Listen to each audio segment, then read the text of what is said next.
Tuesday, May 20th meeting of the City of Waynesboro Planning Commission. Would somebody like to lead us in the Pledge of Allegiance? I'll do that. Pledge Allegiance to the flag of the United States of America and to the republic for which it stands, one nation, under God, indivisible, with liberty and justice for all.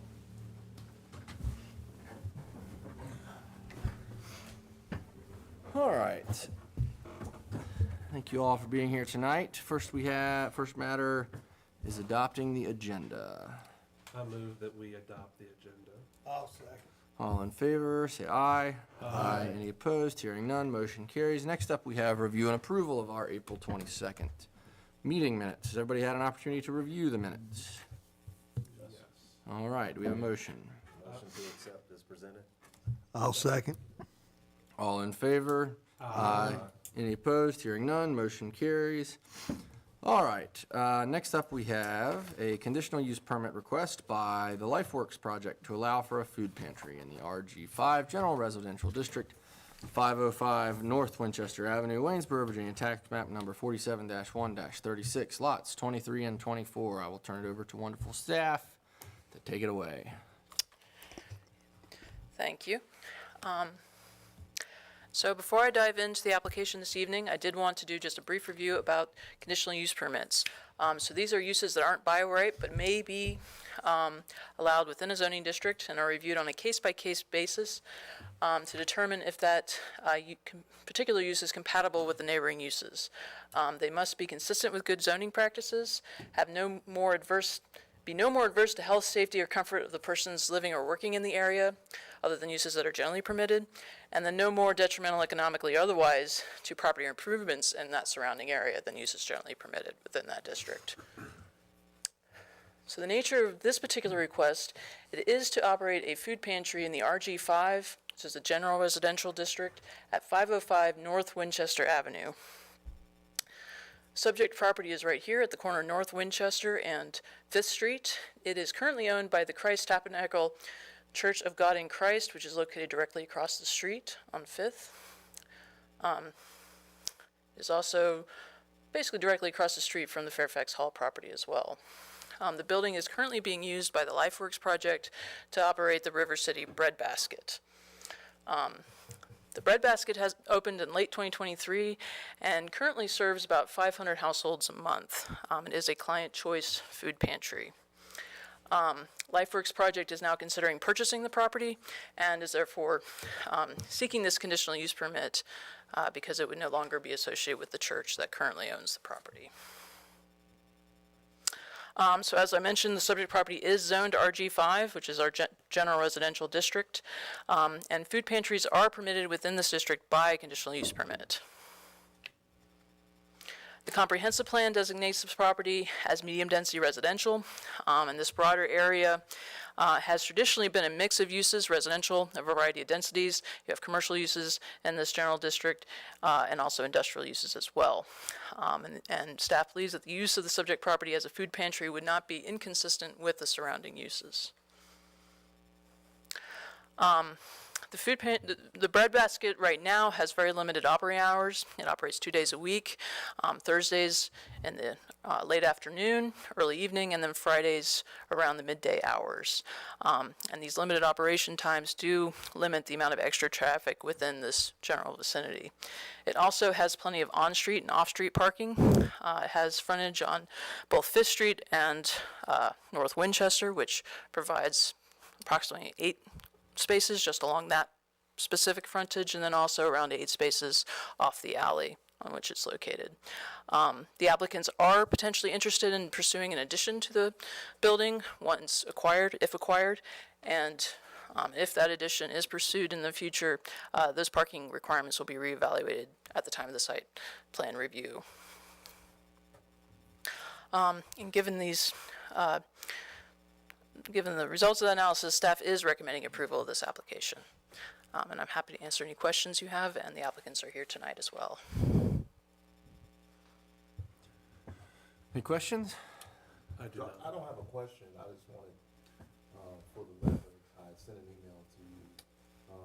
I did seek the city attorney, and although there is not a conflict, the optics could make it seem that way.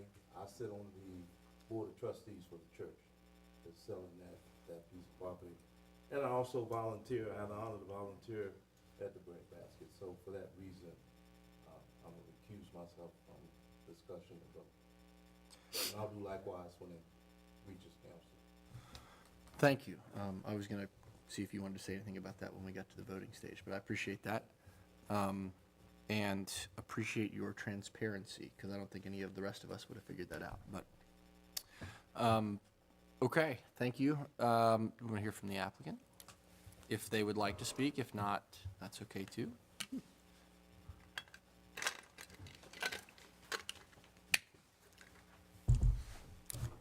I just wanted to thank the city and this planning commission for giving us the opportunity to be heard.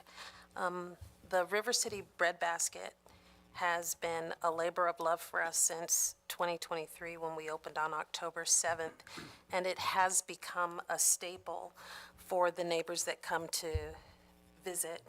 As Alison shared, we see more than 500 people every month. That door swings open more than 500 times to provide food for our neighbors. We are also able to be a good participant. I'm sorry, I always get nervous when I'm standing in front of y'all. With food recovery. And last year, we saved over 145,000 pounds of food and distributed it to our neighbors living in Waynesboro primarily, but we are very low barrier. We help anyone. And as we've seen changes in our society, we know that the numbers for those in need are only going to increase. If we are allowed to use this space continually as the breadbasket, purchase it, and especially expand it, it will give us an opportunity to provide more services on that side of town that really doesn't have a whole lot.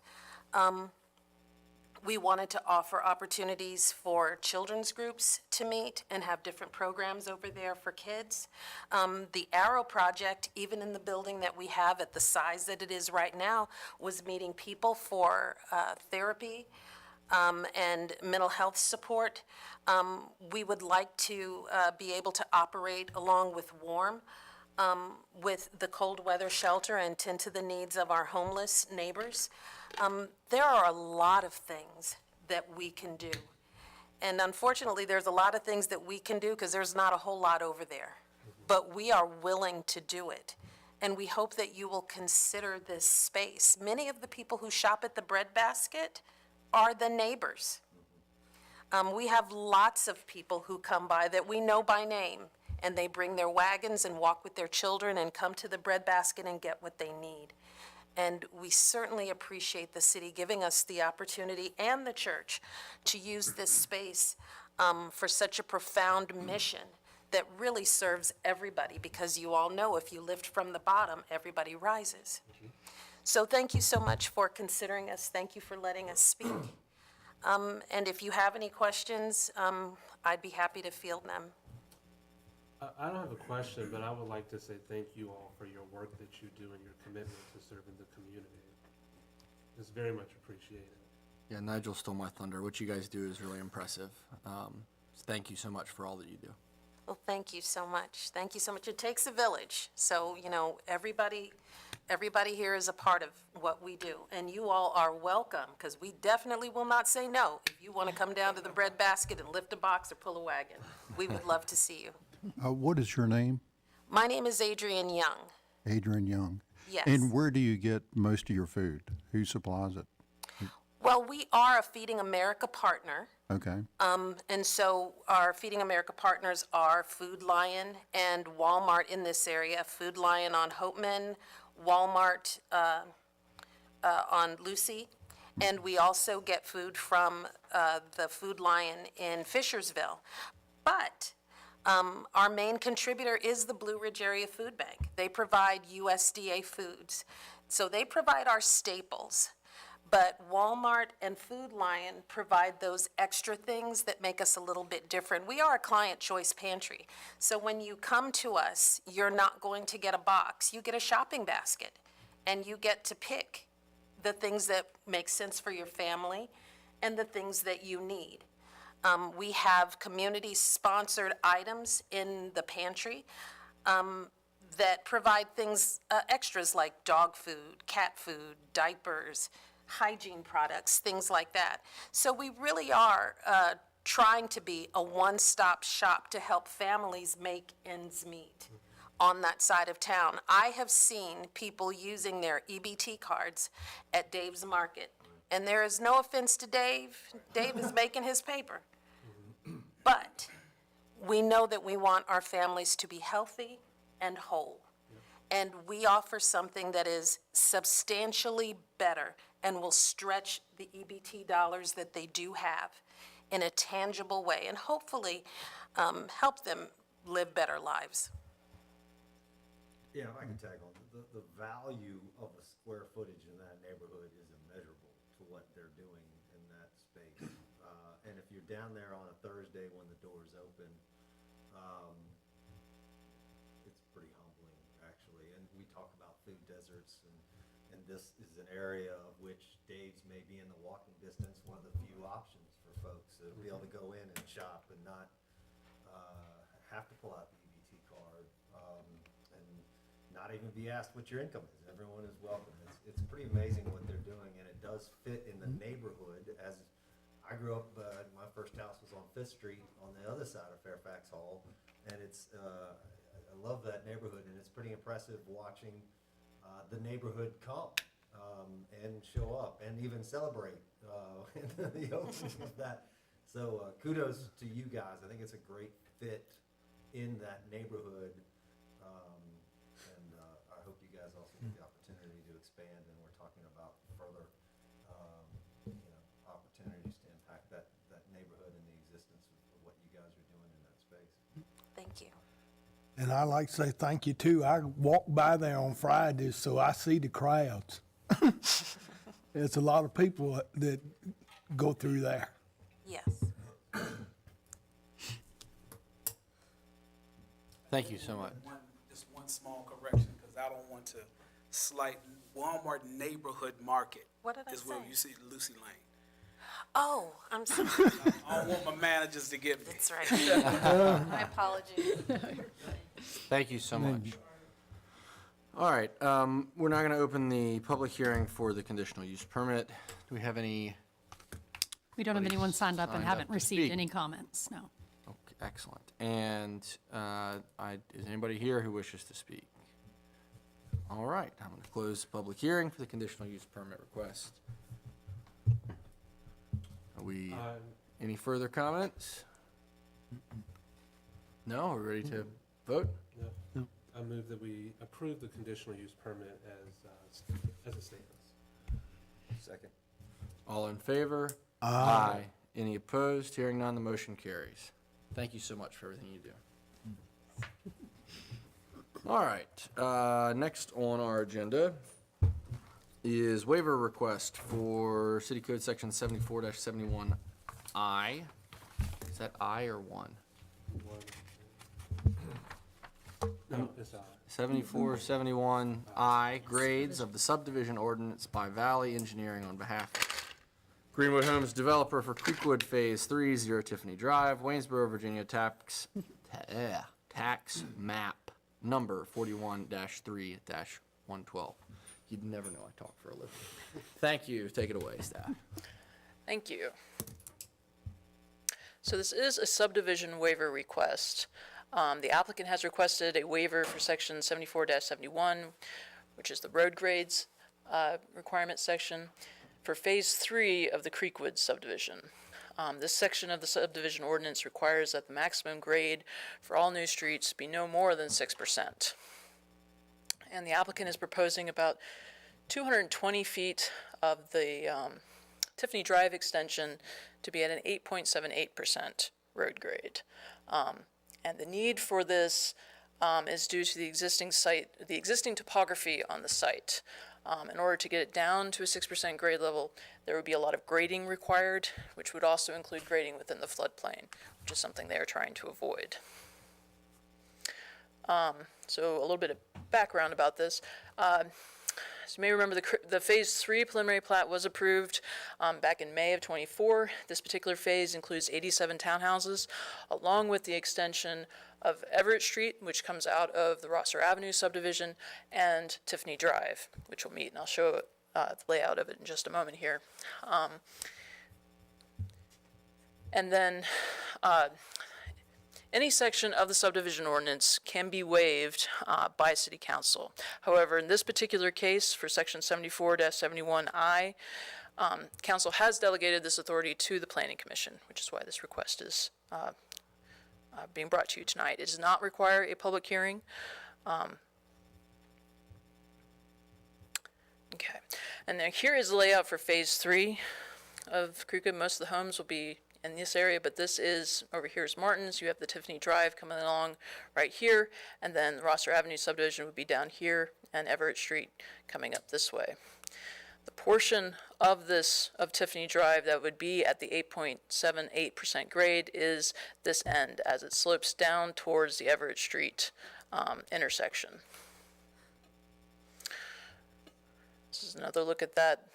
This would be Tiffany Drive right here as it approaches Everett Street, and it's about 220 feet from around here as it approaches the intersection before leveling off up to the top of the hill here before leveling back off up at the top there. And this road grade or road profile shows that as well right here. Everett Street intersection would be down here where it levels off to around just over 2%. You have the 8% here before leveling back off at the top of that hill. Public Works did review this waiver request, and they did not have any concerns with an 8.78% grade at this location. This is due to how it is laid out. Tiffany Drive will not dead end at this spot. Instead, it'll intersect with Everett Drive and continue on with Everett Street.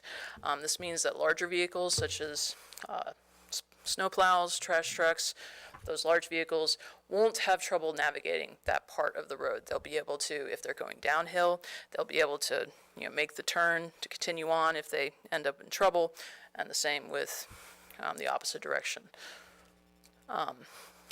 Given that Public Works did not have any concern with this, staff is recommending approval of the waiver for the road grade increase above 6%. So I'm happy to answer any questions you have on this. The applicant is also here tonight to answer any questions. I have a question. You kind of called out large vehicles, but what about lower profile vehicles from residents that might live in the area? So I guess one of the kind of main reasons that we believe this is in the ordinance, that 6%, is because it is kind of related to large vehicles, snow plows specifically.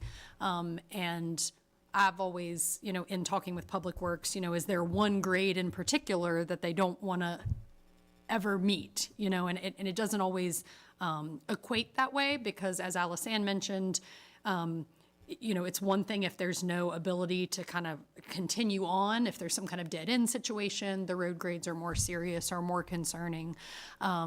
I will say that 6% is pretty restrictive, and that we as staff in consultation with Public Works and eventually a city council amendment are looking at amending that section, so we wouldn't need to bring anything over 6% to the Planning Commission, but that we would settle on a number that is more realistic. But so I think the main concern with the grade is related to I think most vehicles, we navigate over 8% all the time. Okay. I would say that, yeah. So I inferred this from the application, but I want to make sure I'm right. So the part of the analysis here is that we would be reducing environmental impact by eliminating the need for the grading in the floodplain. There currently are no plans to grade in the floodplain, is that correct? As far as I'm aware, that is correct, yes. Okay. And can we go back to the site map for a second? So is this the houses that are shown on this map, is this what is they're building and is already there, and they're gonna build more houses in that big vacant space adjacent to this? Where, because that's what we're talking about, the grade being over, So you're talking about that white area Yes. there? That is Yeah. stormwater detention area. okay, so there's not gonna, so, and the slope in question is right there. Yeah, Yes, So there are not gonna be any houses along this grade or anything like that? no. that directly access. no. Okay. And the turnout that's shown up there, what's the above and below it? Where do those go? So the city has envisioned for some time now a Lou DeWitt Rosser Road connector, we call Right. it. And so to the south there, where the Rosser Avenue subdivision is, that's currently under construction, that fronts right on Rosser, they're going to be building kind of their portion of Right. that road, and then Everett Street would be a continued portion of that. I'm trying to think what's directly north. Is it more of Creek Woods? Directly north of where this is shown as ending is more of Creekwood, and then into Silver Creek. Yeah. And what's the traffic control plan at that intersection, do we know? So, are there approved public improvement plans? Yes, contingent on this waiver. Yeah. So would those It's, upgrades be contingent on the waiver? You're asking about what treatment is at that intersection? Yeah, well, I mean, I presume that Everett's gonna be the through street, so there'll be a stop sign on Tiffany Drive, right? that would be my assumption, but we can, Yeah, Public Works has reviewed and will be evaluating it. There would, it would be, as any other intersection would be treated. Right. Yes. I'm just asking because I want to Sure. make sure I understand if we're creating a steep down to a stop sign Yeah. that may have visibility issues or whatever. Yeah. So I just want to make sure I understand. yeah. Now, there wouldn't be any concern of like standing water in that area on that road, would I mean, all of that will also be evaluated through the public improvement plans. The grade should have no effect on that. Like, they'll have to meet all other water quantity, quality requirements. So you have stormwater retention in the white area below. Will there be houses on the north side of Tiffany there? And that, Yeah, there's continued development that encompasses all of Creekwood that has been previously approved. okay. Yeah, I mean, I don't want to make a mountain out of a molehill, and 2 degrees is 2 degrees. Visibility is obviously my concern, which is why I was asking those questions. Yeah, and I mean, I think, I don't want to say the number because I would probably have it wrong, but when someone told me what the grade was of, Main Street out here, it was like, oh, okay, you're saying that's over. So I think that 6 is very restrictive in a lot of ways, and that Public Works has no concerns with it going up to 8. And a little over 8. We've certainly had some conversations with them about if we were to amend the ordinance, how high would you want to go? And I mean, VDOT approves roads up to 12% or higher in certain kind of mountainous terrain areas. And again, as long as you kind of have an outlet that if you're plowing up a hill and then you can go down or move somewhere else and you're not stuck in any kind of short dead end situation. But those are all things that Public Works has reviewed and will be with the public improvement plan. So we're not running soapbox derby races on that little section. is what No, you're saying. right. All right, those are my questions. Are there other questions for staff? And just to be clear, I know Alice-Ann mentioned this, but you all are typically a recommending body and your recommendation goes to council. In this instance, that's not the case. The authority's been given to you to approve those road grades by council. So if your vote tonight is to approve it as shown, they would not be able to go over, what is it? 8.78, but that final decision rests with you all. All right, do we have other questions for staff? Thank you. Thank you. And we don't have to have a public hearing, right? No. Okay. The preliminary plat has already been approved, and we ran that by legal counsel, and they said no public hearing would be needed for the grade waiver. Okay. Staff, would the applicant like to speak? My name's Jared Lucas. I'm a land development project manager with Greenwood Homes. I think staff covered a lot of it, and it seemed like there was some fruitful discussion about it. If there's any other questions, I'm happy to answer them. But other than that, I think I'm all good. We have any questions? What, if you had to grade in the storm or floodplain there, I mean, what would that, is there, forgive me for not knowing the area super well, is there like, have you guys taken all the trees out of there already as part of the site prep and everything, or is that, are we preserving some trees and things by eliminating that grading? I believe so. I wouldn't envision that we would have cleared trees in an area where we don't plan on grading. It seems like that's not really in anybody's best interest. Yeah. What happens if we approved it 8.78 and they get to working on it and all of a sudden it turns into it's 8.9? We would bring it back to you, just kind of for clarification, as long as the ordinance stays the way it does. I mean, like I said, we are looking to kind of put a staff determination on the grade that if Public Works and all those that engineer and design all of our other roads are comfortable with that grade, that they could make that decision up to a certain number. So if that was to change before something like this, it wouldn't need to come back. But if the ordinance is as it currently is, we would come back with an additional number. Because road profiles are required as part of the preliminary plat process. All right, any other questions for the applicant? Thank you. All right, any further discussion? Do we have a motion? Motion to approve. I'll second. All right, all in favor? Aye. Any opposed? Hearing none, the motion carries.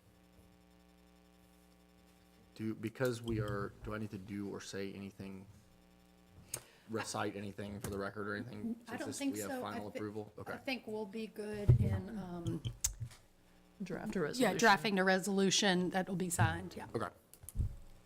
All right, let me get back to the agenda. All right, thank you for being here. Thank you. Next up, we have, excuse me, review of minor subdivision and final subdivision plats approved since the April meeting. I do not have any of those for you this evening. Excellent. Next, we have public comment period for items not on the agenda. Seeing no members of the public present, we will move on to matters from staff. I did want to provide a brief update on comprehensive plan items. This Friday, we will have our first steering committee meeting of appointed steering committee members that council has appointed. So we'll have that meeting on Friday to kind of kick that off. And then we're currently looking at a June date, and I believe tentatively we have June 18th down, that we would have a larger public kickoff meeting, hoping to do that at the high school where citizens can come out, hear about the comp plan process, and provide initial input. So just wanted to update you on those two items.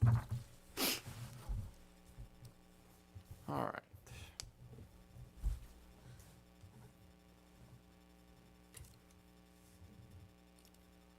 Sorry, I was looking at the steering committee stuff and. All right, Commissioners' correspondence and communication. Anybody have anything? The only thing I'll say is we celebrated the commencement of the high schoolers. It was a beautiful ceremony, and best of luck to them in their future endeavors. Certainly, thank you. Anything else? All right, do we have a motion? I move that we adjourn. Second. All in favor? Aye. Any opposed? Hearing none, the motion carries. We are adjourned. Thank you, everyone.